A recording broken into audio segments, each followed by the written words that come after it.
Vamos a hablar ahora de lo que está ocurriendo a nivel internacional durante el fin de semana largo aquí en Argentina.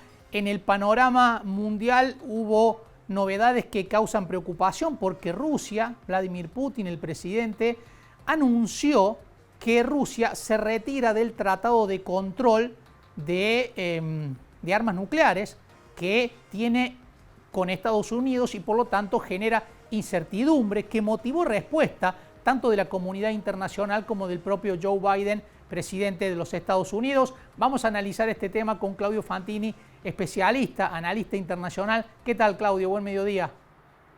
¿Qué tal? ¿Cómo le va? Un gusto saludarlo. Por favor, gracias por atendernos, Claudio. ¿Qué genera esto?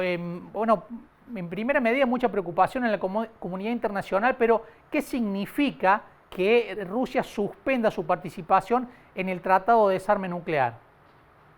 Bueno, el New START era, o Nuevo START, que es el Tratado de Control y Reducción de Armas Estratégicas, era el último acuerdo en el terreno del desarme nuclear que quedaba en pie.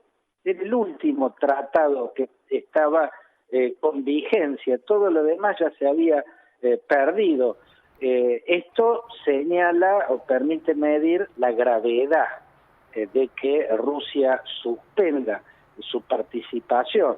¿Podría haber sido peor? Sí, podría haber sido peor si se hubiese retirado, porque la retirada es algo irreversible. La suspensión es eso, es suspensión. No obstante, en el lenguaje de los símbolos, que es el terreno en el que se está canalizando gran parte de la comunicación entre las superpotencias que están enfrentándose directa e indirectamente en los campos de batalla, bueno, esto tiene un peso muy sombrío, ¿no? Vladimir Putin prácticamente desde los primeros meses viene blandiendo la espada nuclear y viene señalando que esta es una confrontación entre Rusia y la OTAN, y en una confrontación de ese tipo entiende que está habilitado recurrir a los arsenales nucleares. De ese modo ha logrado que las potencias de Occidente demoraran todo lo que han demorado y aún siguen demorando en entregarle armamento ofensivo, o sea, armamento que permite llevar a cabo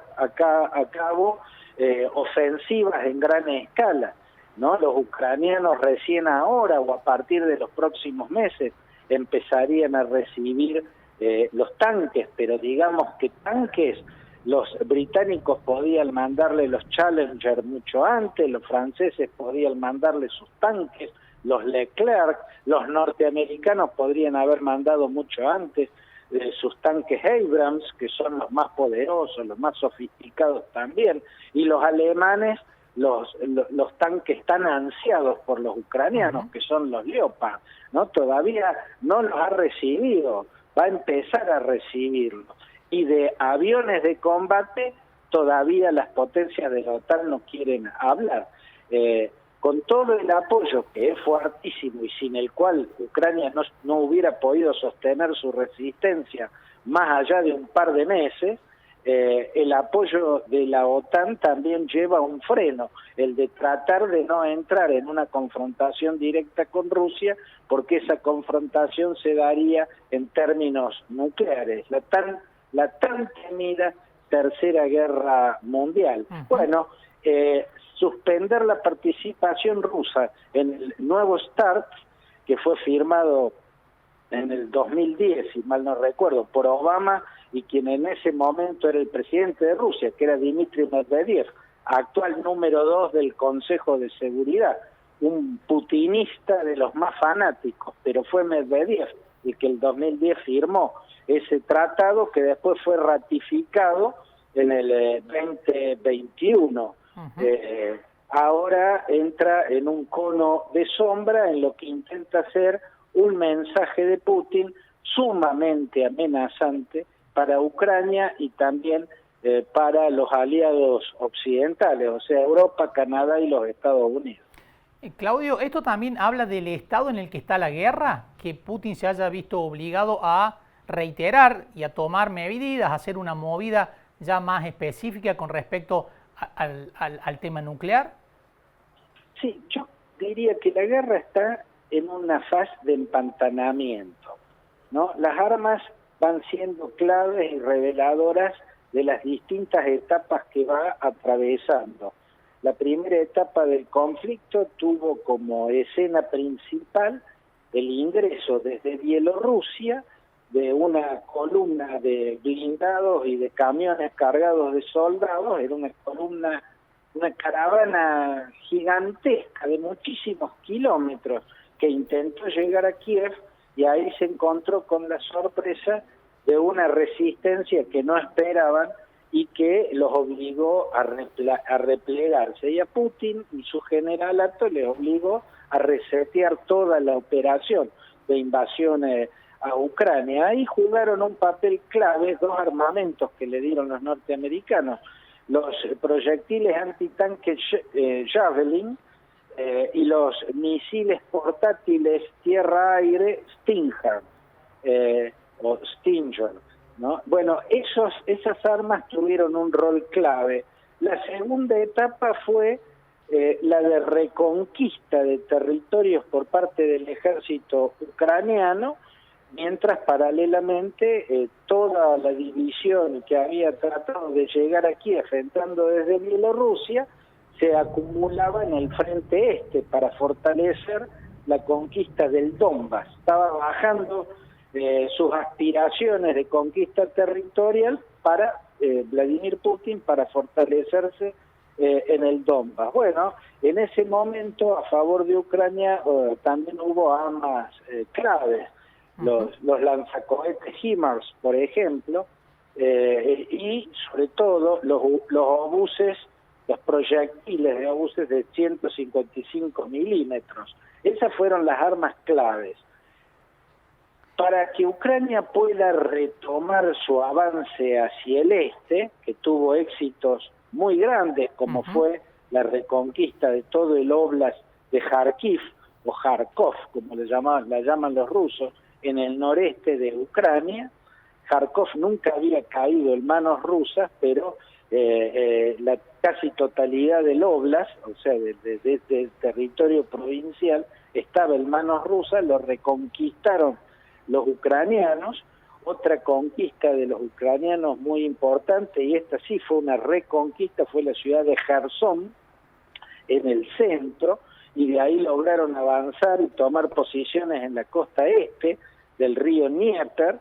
Los rusos tuvieron como principal victoria en esos meses la conquista de Mariupol, que dejó a los ucranianos sin salida al mar de Azov, perdieron la costa del mar de Azov, pero después Rusia intentó conquistar Mykolaiv y de ahí lanzarse hacia la conquista de Odessa para dejar a los ucranianos también sin costa en el Mar Negro, y a eso no lograron hacerlo. La guerra está empantanada en la zona central del mapa ucraniano. Los ucranianos no van a poder retomar la ofensiva hasta que no tengan bien organizadas importantes divisiones de tanques, pero los rusos también están mostrando síntomas de debilidad que son significativos. Claro. Yo creo que este viernes van a intentar lanzar una ofensiva gigantesca, lo indica la lógica, es el día que se cumple un año, y la verdad es que están haciendo un papel bochornoso en algunos aspectos. Yo nunca había visto, por ejemplo, que una empresa de mercenarios adquiera el protagonismo que adquirió el grupo Wagner, y el grupo Wagner es una organización de militar privada, ¿no? Cuyos combatientes son mercenarios. Los mercenarios existieron siempre desde la más remota antigüedad. A veces tuvieron etapas donde incluso ser mercenario tenía algún valor. Los antiguos griegos, por ejemplo. Genofonte, un filósofo socrático, fue mercenario, iba a combatir para el ejército de Ciro el Joven, las guerras de los persas, las guerras internas persas. También hubo etapas donde mostraron la vileza que implica el mercenarismo, sobre todo la Italia medieval, dividida entre muchísimas repúblicas. Los condotieros eran precisamente los jefes de ejércitos mercenarios. También en las guerras de las últimas décadas hubo mercenarios, usó empresas privadas militares, Estados Unidos en Irak, por ejemplo, ¿no? En todas las guerras. También los ucranianos tendrán mercenarios. Yo no descarto que así sea. Lo que yo nunca vi, lo que es raro, es la exposición, el vedetismo, ¿no?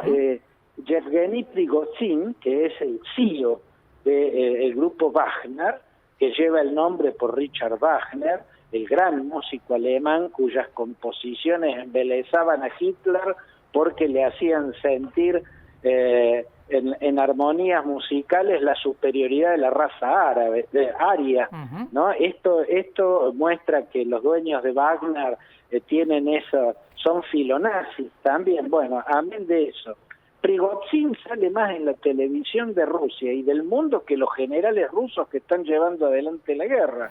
El grupo Wagner es el que está a la cabeza de la ofensiva para la conquista de Bakhmut, por ejemplo, ¿no? Bueno, esto es un síntoma de envilecimiento del aparato militar ruso, ¿no? Claro. No obstante, yo creo que este viernes lo lógico es esperar una gigantesca ofensiva y en muchos frentes para que Putin pueda exhibir en un día tan clave algo que se parezca más a la victoria y menos al empantanamiento que están sufriendo de su fuerza.